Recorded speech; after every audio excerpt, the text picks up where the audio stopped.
Merry Christmas, Happy New Year, Michaelmas, if you're a Jane Austen fan. So, been off for a couple days. Now we're getting back to it with chapter 44 of Redneck, Pride and Prejudice. Chapter 44. Elizabeth had settled it that Mr. Darcy would bring his sister to visit her the very day after her reaching Pemberley, and was consequently resolved not to be out of sight of the inn the whole of that morning. But her conclusion was false, for on the very morning after their arrival at Lambton, these visitors came. They had been walking about the place with some of their new friends, and were just returning to the inn to dress themselves for dining with the same family, when the sound of a carriage drew them to a window, and they saw a gentleman and a lady in a curricle driving up the street. Elizabeth, immediately recognizing the livery, guessed what it meant, and imparted no small degree of her surprise to her relations by acquainting them with the honor which she expected. Her uncle and aunt were all amazement, and the embarrassment of her manners as she spoke, joined to the circumstance itself, and many of the circumstances of the preceding day, opened to them a new idea on the business. Nothing had ever suggested it before, but they felt that there was no other way of accounting for such attentions from such a quarter than by supposing a partiality for their niece. While these newly born notions were passing in their heads, the perturbation of Elizabeth's feelings was at every moment increasing. She was quite amazed at her own discomposure, but amongst other causes of disquiet, she dreaded lest the partiality of the brother should have said too much in her favor, and more than commonly anxious to please, she naturally suspected that every power of pleasing would fail her. She retreated from the window, fearful of being seen, and as she walked up and down the room, endeavoring to compose herself, saw such looks of inquiring surprise in her uncle and aunt as made everything worse. Miss Darcy and brother appeared, and this formidable introduction took place. With astonishment, Elizabeth saw that her new acquaintance was at least as much embarrassed as herself. Since her being at London, her Darcy was exceedingly proud, but the observation of a very few minutes convinced her that she was only exceedingly shy. She found it difficult to obtain even a word from her beyond a monosyllable.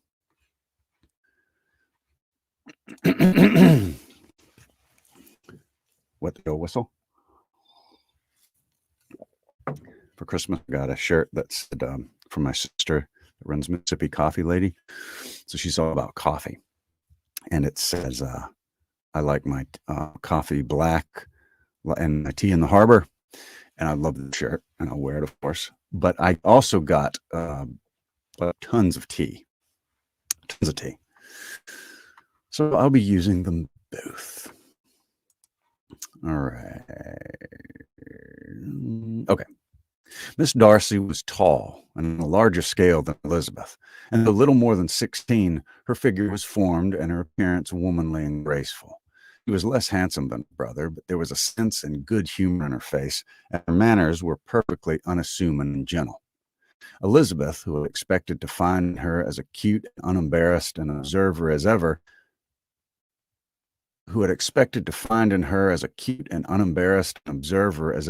Darcy had been, was much relieved by discerning such different feelings. They had not long been together before Mr. Darcy told her that Bingley was also coming to wait on her, and she had barely time to express her satisfaction and prepare for such a visitor when Bingley's quick step was heard on the stairs, and in a moment he entered the room. All Elizabeth's anger against him had been long done away, but had she still felt any, it could hardly have stood its ground against the unaffected cordiality with which he expressed himself on seeing her again. He inquired in a friendly though general way after her family, and looked and spoke with the same good-humored ease that he had ever done.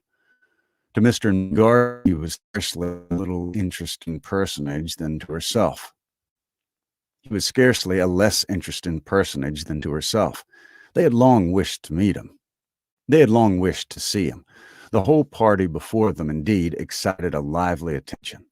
The suspicions which had just arisen of Mr. Darcy and their niece directed their observations toward each other with an earnest though guarded inquiry, and they soon drew from all those inquiries the full conviction that one of them at least knew what it was to love. Of the lady's sensations they remained a little in doubt, but that the gentleman was overflowing with admiration was evident enough. Elizabeth, on her side, had much to do. She wanted to ascertain the feelings of each of her visitors. She wanted to compose her own and to make herself agreeable to all. And in the latter object, where she feared most to fail, she was most sure of success. For those to whom she endeavored to give pleasure were prepossessed in her favor. Bingley was ready, Georgiana was eager, and Darcy determined to be pleased. In seeing Bingley, her thoughts naturally flew to her sister, and oh, how ardently did she long to know whether any of his were directed in a like manner. Excuse me. Sometimes she could fancy that he talked less than on former occasions, and once or twice pleased herself with the notion that as he looked at her, he was trying to trace a resemblance. But though this might be imaginary, she could not be deceived as to his behavior to Miss Darcy, who had been set up as a rival to Jane. No look appeared on either side that spoke particular regard. Nothing occurred between them that could justify the hopes of his sister. On this point she was soon satisfied, and 2 or 3 little circumstances occurred ere they parted, which, in her anxious interpretation, denoted a recollection of Jane not untinctured by tenderness, and a wish of saying more than might lead to the mention of her, and had he dared. He observed to her at a moment when the others were talking together, and in a tone which had something of real regret, that it was a very long time since he had the pleasure of seeing her.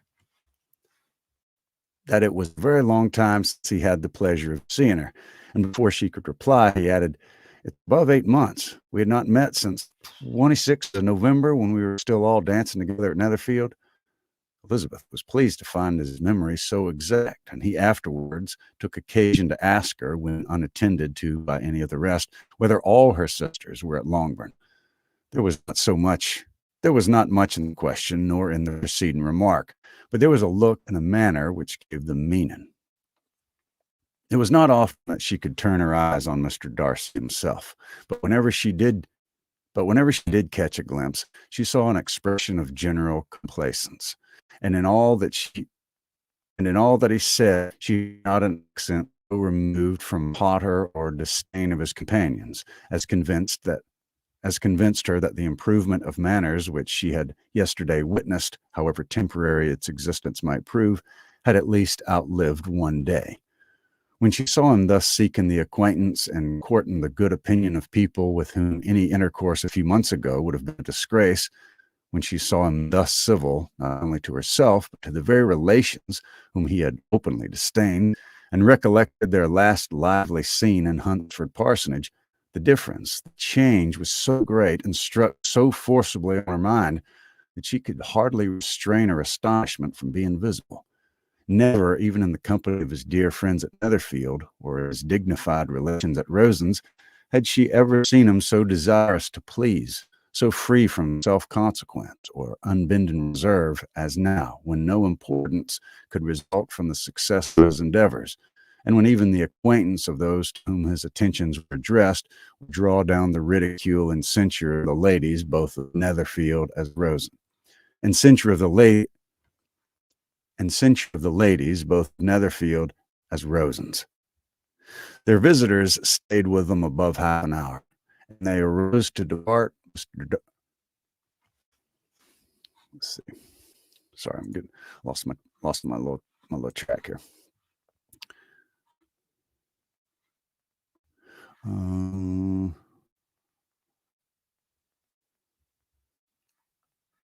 I think I misread this line.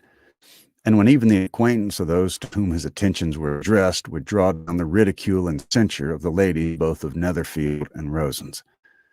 Their visitors stayed with them above half an hour, and when they arose to depart, Mr. Darcy called on his sister to join him in expressing their wish of seeing Mr. and Mrs. Gardiner and Miss Bennet to dinner at Pemberley before they left the country. Miss Darcy, though with a diffidence which marked her little in the habit of giving invitations, readily obeyed.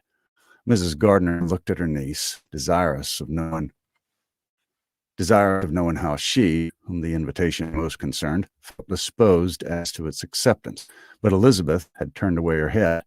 Presuming, however, that the studied avoidance spoke rather a momentary embarrassment than any dislike of the proposal, and seeing in her husband, who was fond of society, a perfect willingness to accept it, she ventured to engage for her attendance, and the day after next was fixed on. Bingley expressed great pleasure in the certainty of seeing Elizabeth again, having still a great deal to say to her and many inquiries to make after all their Hertfordshire friends. Elizabeth, construing all this into a wish of hearing her speak of her sister, was pleased, and on this account, as well as others, found herself, when their visitors left him, capable of considering the last half hour with some satisfaction, though while it was passing, the enjoyment of it had been little. Eager to be alone and fearful of inquiries or hints from her uncle and aunt, she stayed with them only long enough to hear their favorable opinion of Bingley, and then hurried away to dress. But she had no reason to fear Mr. and Mrs. Gardiner's curiosity. It was not their wish to force her communication.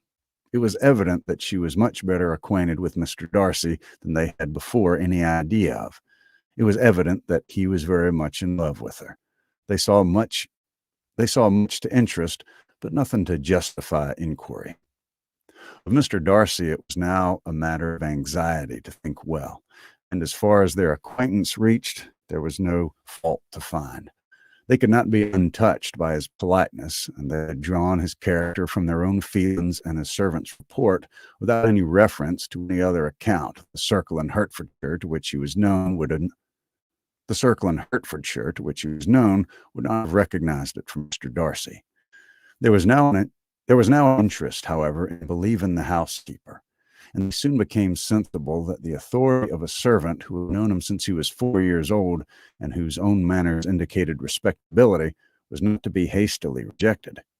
Neither had anything occurred in the intelligence of their Lambton friends that could materially lessen its weight. They had nothing to accuse him of but pride.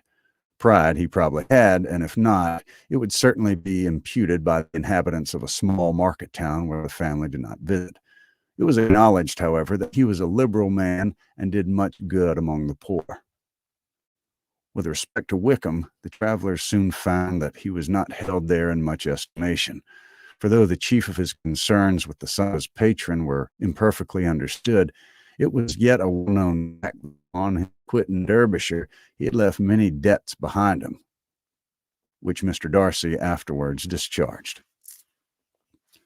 As for Elizabeth, her thoughts were at Pemberley, this evening more than last, and the evening, though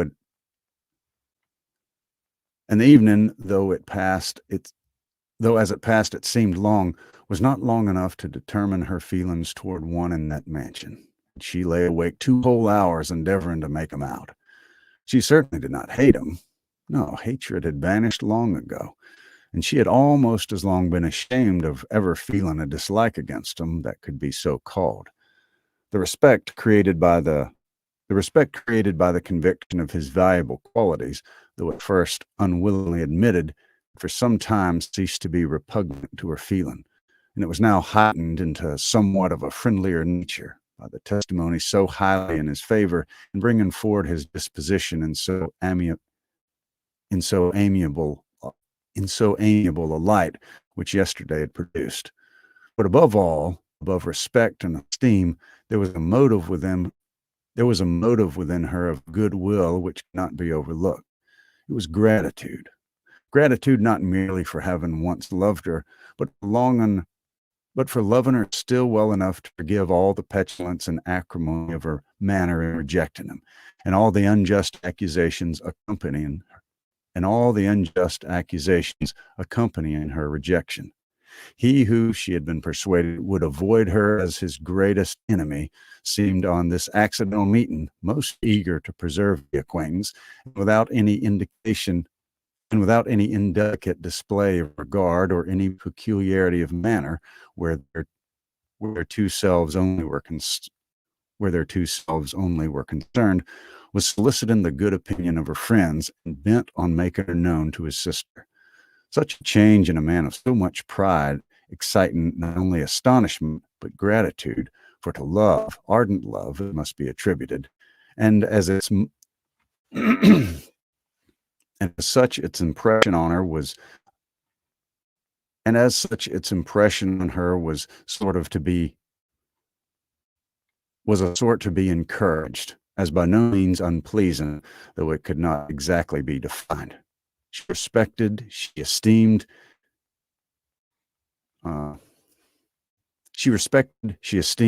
she was grateful to him. She felt a real interest in his welfare. She only wanted to know how far she wished that welfare to depend upon herself, and how far it would be for the happiness of both that he should employ the power, which her fancy told her she still possessed, of bringing on her the renewal of his addresses. It had been settled in the evening between the aunt and the niece that such a striking civility as Miss Darcy's in coming to see him on the very day of her arrival at Pemberley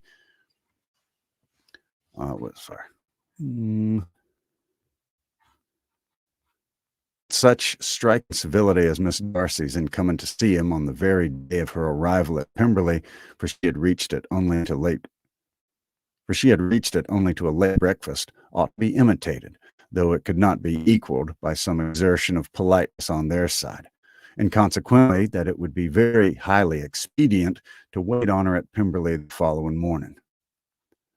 They were therefore to go. Elizabeth was pleased, though when she asked herself the reason, she had very little to say in reply. Mr. Gardiner left him soon after breakfast. Narration theme and renewed the day before, and a positive engagement made of his meeting some of the gentlemen at Pemberley before noon. All right, well, that is Pride and Prejudice, chapter. Suzette, absolutely. Hope you enjoyed that. And yeah, that is all chapter 44, and probably be back on for 45 later on. But hope you're doing well, and I wish you all a upcoming Happy New Year.